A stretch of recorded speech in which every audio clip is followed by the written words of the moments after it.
হবে চিল্লায় আওয়াজ দেয়া বলেন তিনি কে? আল্লাহ কি আমাদেরকে এমনিতেই পাঠাইছেন দুনিয়াতে রং তামাশা করার জন্য, হায়াতের যৌবনকাল শেষ করার জন্য এমনিতেই পাঠাইছেন?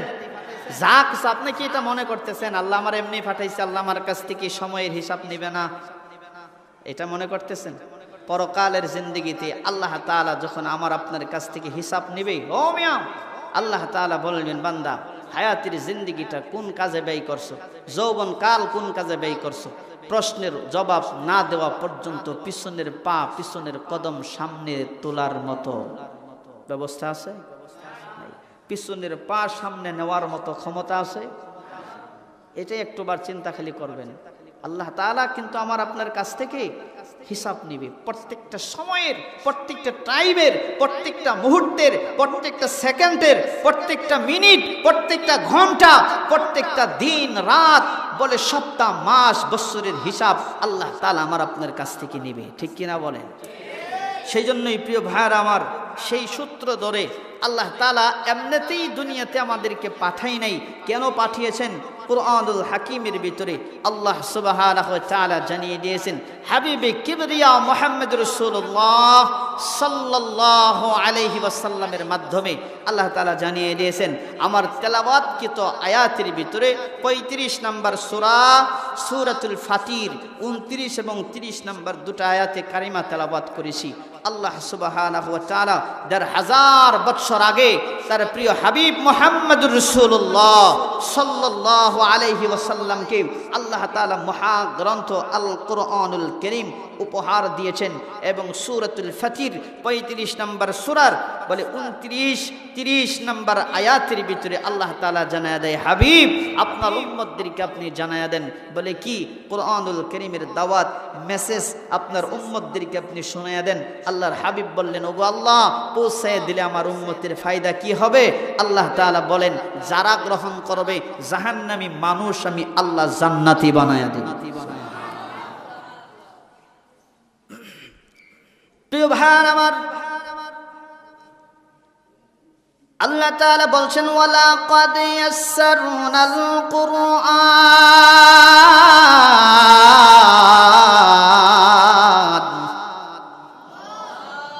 ওয়ালা ক্বাদ ইয়াসসারনাল কুরআনা লিযিকরি ফাহাল মিন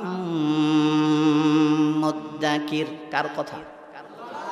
আল্লাহ তাআলা বলেন, হাবিব আপনার উম্মতদেরকে জানায়া দেন, যারা কোরআনুল কারীমের দাওয়াত গ্রহণ করবে, কেউ আসেনি এই কোরআনুল কারীমের উপদেশ গ্রহণ করবে আপনার উম্মতের ভিতরে। আমরা যদি বলি আল্লাহ গ্রহণ করলে কি হবে, রব জানায়া দেয়, জাহান্নামী মানুষগুলো আমি আল্লাহ জান্নাতি বানাইয়া দিব। সুবহানাল্লাহ। এবার আওয়াজ দিয়ে বলেন, মুসলমান কোরআনের উপদেশ কেউ গ্রহণ করলে সুদের সাথে থাকবে? কথা মনে হয় বুঝেন না। কোরআনের উপদেশ গ্রহণ করলে পরে সুদের সাথে থাকা যাবে? কোরআনের উপদেশ গ্রহণ করলে ঘুষের সাথে থাকা যাবে? কোরআনের উপদেশ গ্রহণ করলে বেপরদায় চলা যাবে? কোরআনের উপদেশ গ্রহণ করলে জবান থেকে মিথ্যা বলা যাবে নাকি? আওয়াজ দেয়া বলেন। তাই তো আমার আল্লাহ জানা দেয়, হাবিব আপনার উম্মতদেরকে জানা দেন, যারা এই কোরআনুল কারীমের উপদেশ গ্রহণ করবে সুদের সাথে থাকবে না, ঘুষের সাথে থাকবে না, জিনাহের সাথে থাকবে না, বলে জবান থেকে মিথ্যা বলবে না, যারা এই কোরআনের উপদেশ গ্রহণ করবে রে বেপরদাই চলবে না। তাই তো আল্লাহ বলেন, জাহান্নামী মানুষগুলো আমি আল্লাহ তাআলা জান্নাতি বানাইয়া দিব। আমরা কি কোরআনের উপদেশ গ্রহণ করতে চাই? এই আওয়াজ দিয়ে বলেন। অনেক মানুষ তো হইছেন, আওয়াজ দিয়ে কোরআনের উপদেশ গ্রহণ করতে চাই।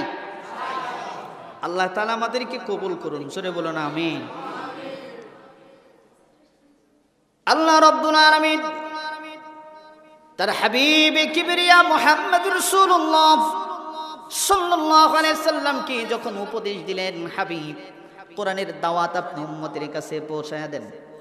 এবার আল্লাহর হাবিব সাল্লাল্লাহু আলাইহি ওয়াসাল্লাম কোরআনের দাওয়াত, কালেমার দাওয়াত উম্মতের কাছে পৌঁছায়া দেওয়ার জন্য মাথা থেকে ঘাম, মাথা থেকে পা পর্যন্ত বলে শরীর থেকে ঘাম বাহির হয়েছে, শুধু তাই না, দান্দান মুবারক শহীদ হয়েছে।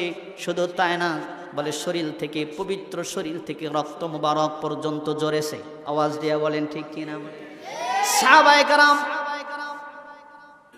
আল্লাহর নবী সাল্লাল্লাহু আলাইহি সাল্লামের সাহাবীরা এই কুরআনুল কারীমের বিপ্লবকে প্রতিষ্ঠিত করার জন্য মুসলমান কেউ হাত দিয়েছে, কেউ পা দিয়েছে, অঙ্গ প্রত্যঙ্গ দিয়েছে, আর মুসলমান শরীর থেকে রক্ত দিয়েছে, শাহাদাত শহীদ হয়েছে। জোরে বলেন কথা ঠিক কিনা?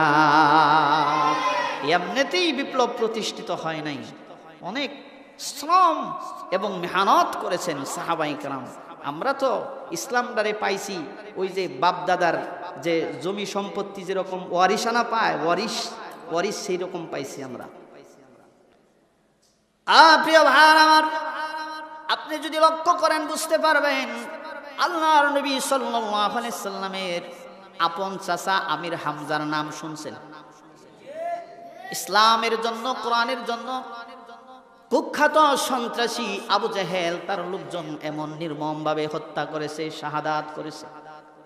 বর্ণনায় আসছে আমির হামজা বুক ফেরে কলিজা বাহির করে আবু জেহেলের স্ত্রী হাতে দিয়েছিল, আর আবু জেহেলের স্ত্রী সেই কলিজা কাঁচা চাবায়া খাইছে। আউযুবিল্লাহ বলে। শুধু তাই না মুসলমান, আমির হামজা এমন ভাবে তাকে শাহাদাত করা হয়েছিল, তার অঙ্গ প্রত্যঙ্গ কেটেছে, কান কেটেছে, নাক কেটেছে, অঙ্গ প্রত্যঙ্গ গুলো কেটে কেটে আবু জেহেলের স্ত্রী হাতে দিয়েছিল।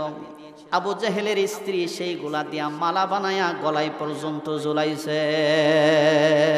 নাউজুবিল্লাহ বলে, নাউজুবিল্লাহ। এমনিতেই বিপ্লব প্রতিষ্ঠিত হয় নাই মুসলমান।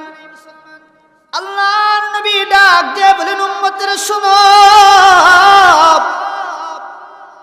আল্লাহ তাআলাকে ডাক দিয়া বলেন, আল্লাহ আপনি আমাকে যে দায়িত্ব দিয়েছেন, এই দায়িত্ব আমি উম্মতের কাছে পৌঁছে দিব রে। যদি এর বিনিময়ে আমার হাত চলে যায়, চলে যাবে, পা চলে যায়, চলে যাবে, আল্লাহ রক্ত দিব, শহীদ হব, তারপরেও দায়িত্ব থেকে পিছু পা হব না।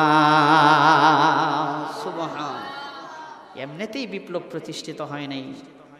সেজন্যই আমি বলি, বিপ্লব মানে জীবন দেওয়া, বসে থাকা নয়। সেই কোনো দিন আসবে না রে কর যদি ভয়। বিপ্লব মানে জীবন দেওয়া, বসে থাকা নয়। সেই কোনো দিন আসবে না রে কর যদি ভয়। আসবে বিজয়, রক্ত আর জীবনের বিনিময়। ঠিক কিনা? আসবে বিজয়, রক্ত আর জীবনের বিনিময়। বিপ্লব মানে জীবন দেওয়া, বসে থাকা নয়। সেই কোনো দিন আসবে না রে কর যদি ভয়। লড়াইয়ের এই ময়দানেতে যেতে তোমাকে হবে, প্রয়োজন হয় রক্তগুলো জমিনেই ঢেলে দিবে। লড়াইয়ের এই ময়দানেতে যেতে তোমাকে হবে, প্রয়োজন হয় রক্তগুলো জমিনেই ঢেলে দিবে। তবুও তোমায় লড়তেই হবে, মানবে না পরাজয়।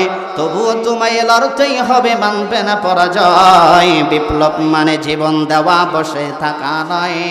সেই কোনো দিন আসবে না রে কর যদি ভয়। ঠিক কিনা? নারে তাকবীর। আওয়াজ দেয়া হয় নাই মুসলমান? নারে তাকবীর। আল কোরআনের আলো জুড়ে, আল হাদিসের আলো। নারে তাকবীর। জোর আছে তো নাকি? জোর আছে, জোর আছে। বাউনিয়াবাসী, জোর থাকতে হবে গলায়। ঠিক কিনা বলেন? প্রিয় ভাই আমার, আল্লাহর হাবিব সাল্লাল্লাহু আলাইহি ওয়াসাল্লাম কোরআনুল কারীমের দাওয়াত দেয়, বলে যার কাছে কোরআন পৌঁছে দেয়, যারা কোরআন শুনে, বলে তারাই কালেমা পড়ে মুসলমান হয়ে যায়। কারণ কোরআন পড়লে ঈমান যিনি বানায়া দেয়, আওয়াজ দিয়া বলেন তিনি কে? শুধু কোরআন পড়লে না মুসলমান, কোরআন যারা শুনবে, বলে কোরআন শুনলেও শুধু তাই না, বলে যারা কোরআন পড়ে, যারা কোরআন পড়ায়, তাদেরকে ভালোবাসলেও পর্যন্ত ঈমান যিনি বাড়ায়া দেয়, আওয়াজ দিয়া বলেন তিনি কে? ওয়াইদা তুলিয়াত আলাইহিম আয়াতুহু زادتهم إيمانا وعلى ربهم يتوكلون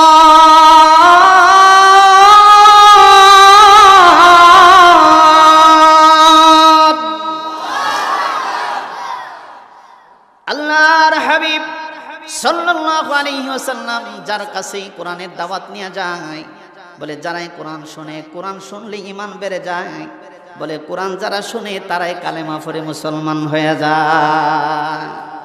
কাফের বেঈমানদের কলিজায় আগুন ধরে গেল। আহা, আবু জাহেল, উতবা সাহেব, আবু সুফিয়ান, তাদের কলিজায় আগুন ধরে গেল। কি করা যায়? হায় হায়, মুহাম্মদ কালেমার দাওয়াত দিয়া, কোরআনের দাওয়াত দিয়া তার দল বাড়ি করতেছে। কি করা যায়, কি করা যায়?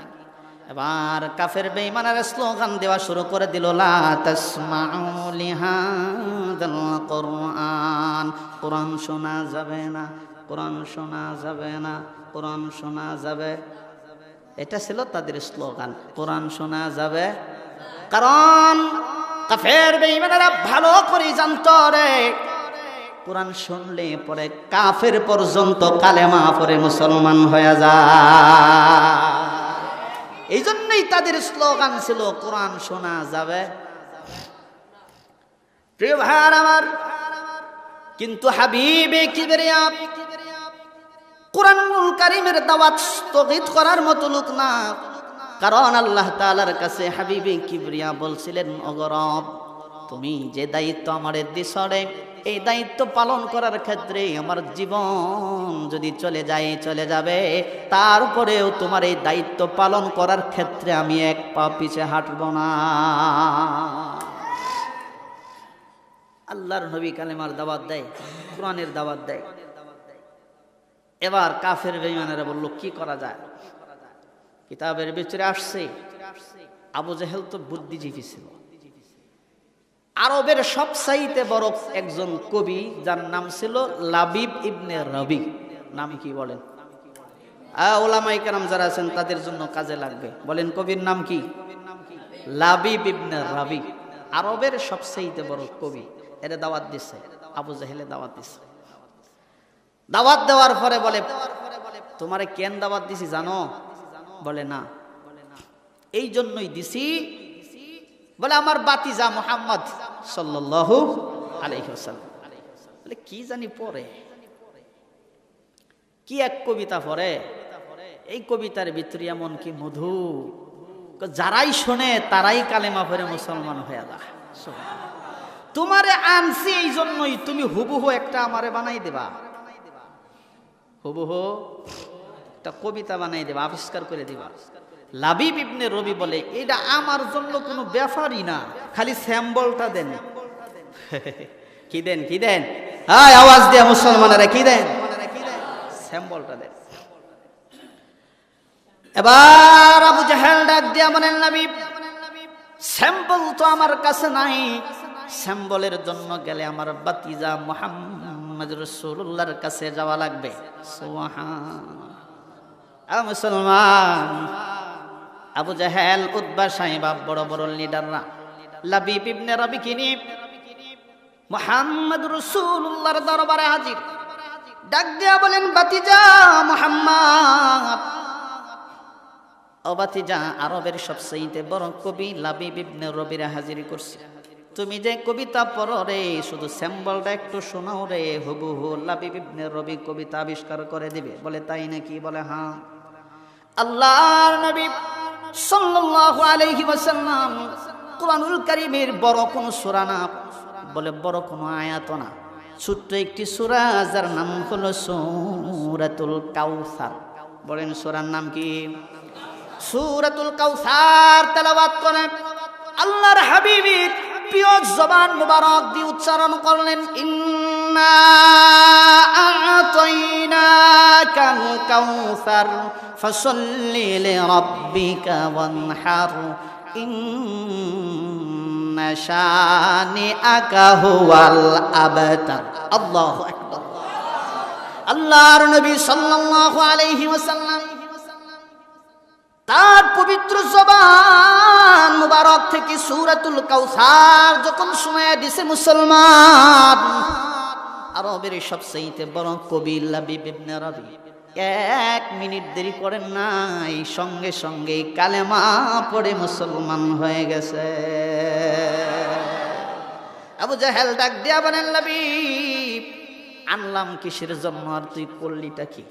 আনলাম হুবহু ডুপ্লিকেট কফি বানায় দিবি, আর তুই কালেমা পড়ে মুসলমান হয়ে গেলি। লাবিব ডাক দিয়া বলেন, আবু জাহেল রে, জীবনে বহু কবিতা আবিষ্কার করেছি, জীবনে বহু কবিতা আমি লিখছি রে, বহু কবিতা নিজে শুনছি, কিন্তু মুহাম্মদ যে কবিতা পড়ল, আল্লাহর কসম এটা মুহাম্মদের বানানো রচিত কোনো কবিতা না, এটা হলো কালামুল্লাহ, আল্লাহ রাব্বুল আলামিন রবের কালামুল্লাহ কুরআনুল কারীম। আবু জাহেল